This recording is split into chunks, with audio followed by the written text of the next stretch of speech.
Magandang araw Luzon, Visayas, Mindanao, Sabah. So welcome back dito sa ating Pilipinas News Channel kung saan ako po ay maghahatid naman po sa inyo ng mga nagbabagang balita ngayong araw na ito mga kababayan.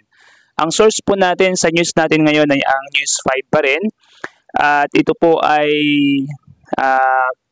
tungkol sa ating unit team noon na ngayon po ay dahan-dahan ng nagkakrumble or kumbaga sa Tagalog ay gumuguho ang samahan ng ating current President Bongbong Marcos at itong si Vice President Inday Sara Duterte. So dito po sa News 5, sinabi ni Vice President Sara Duterte sa isang press con ngayong Biyernes, October 18, na hindi totoo na pinatakbo siya bilang presidente ni dating Pangulong Rodrigo Duterte. Anya, sa tuwing nagkikita sila ng kanyang ama, ay sinasabihan siya nitong huwag tumakbo bilang presidente. Hindi ko sinuway, hindi matigas ang ulo ko. Hindi totoo na pinatakbo akong president ni former President Duterte. In fact, every time makita niya ako, ngayon, sinasabihan niya akong huwag akong tumakbong president.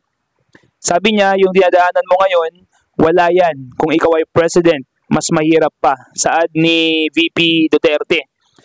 So, mga kababayan, kung mapapansin po ninyo, napaka samot-saring dami ng kaliwat kanang problema ni Vice President Duterte ngayon at lagi siyang nasa hearing sa Senado dahil sa maraming mga aligasyon, maraming mga kuno na parang sinasabi nilang siya ay kurakot umano sa mga budget, etc. na hindi natin alam mga kababayan kung totoo ba o hindi yung mga aligasyon na yon or ito ba ay parte ng paninira sa kanyang administrasyon bilang isang vice president sa panahon na ito or hanggang ngayon hindi pa naman po napapatunayan yung ilan sa mga bagay na ipinaparatang sa kanya. So, mga kababayan, sinabi rin po dito sa News 5, sinabi ni Vice President Sara Duterte sa isang press conference ngayong Biyernes, October 18, na pakiramdam niya ay nagamit siya ng Marcos camp para manalo si President Bongbong Marcos sa eleksyon. Of course, ginamit lang nila ako para manalo sila, ayon kay VP Duterte. Nauna niyang sinabi na si Senator Aimee Marcos ang nagkonbinsi sa kanyang tumakbo bilang Vice Presidente. So ito po mga kababayan, ganito po ka-tricky ang politics dito sa ating bansang ginagalawan, dito po sa bansang Pilipinas, na halos hindi mo na alam kung sino yung mapagkakatiwalaan mo. So ngayon po, nakakalungkot dahil yung dating sinasabing unit team ay halos buwag na.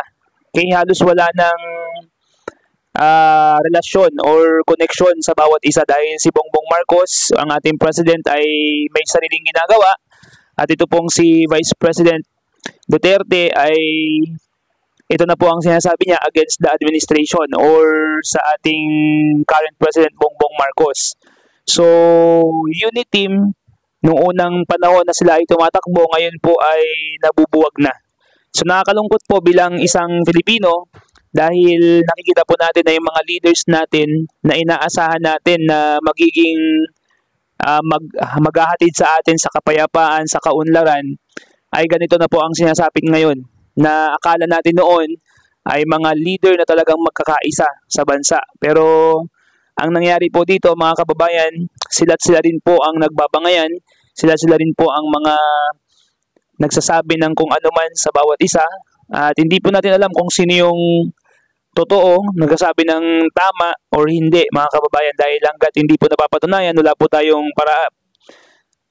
tayong karapatan na manghusga sa bawat isa sa kanila, sa ating Vice President or sa ating President. Karagdagan po dito sa News 5 mga kababayan, kasi matatalo kami ni Lenny kung hindi mo dalahin ang Bisaya. Ito ani VP Duterte ang sinabi ni Senator Aimee Marcos sa kanya nang matanong kung pwede siyang tumakbo bilang vice presidente.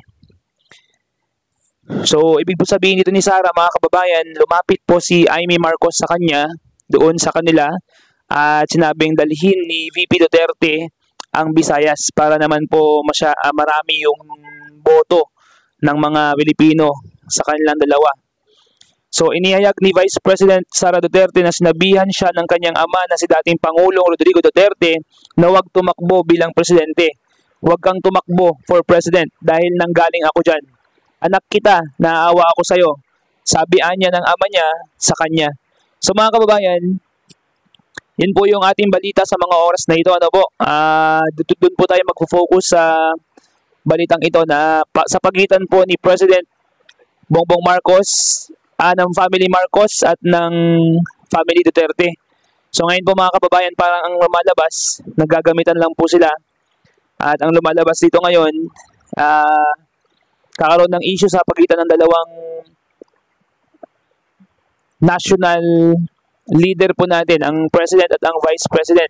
So paano tayo makakausap mga kababayan sa mga issues ng kahirapan, ng mga child abuse or child trafficking or iba pang mga mas malalalang issue ng bayan kung mismong yung ating mga leaders ay nagsisiraan at kung sila mismo ay kung ano-anong ibinabato sa kapwa nila mga leaders, no?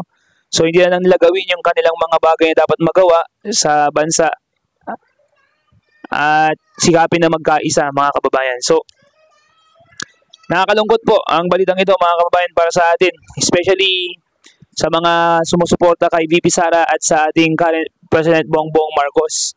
So maraming salamat po sa inyong panonood mga kababayan. Paki-comment nyo lang po yung inyong nararamdaman dyan sa comment section. At kung nagustuhan nyo po yung ating news ngayong araw, paki-like naman po at mag-subscribe na po kayo para ma-update ko po kayo sa mga susunod pang mga content natin sa channel na to. And once again, this is Pilipinas News Channel. Peace out.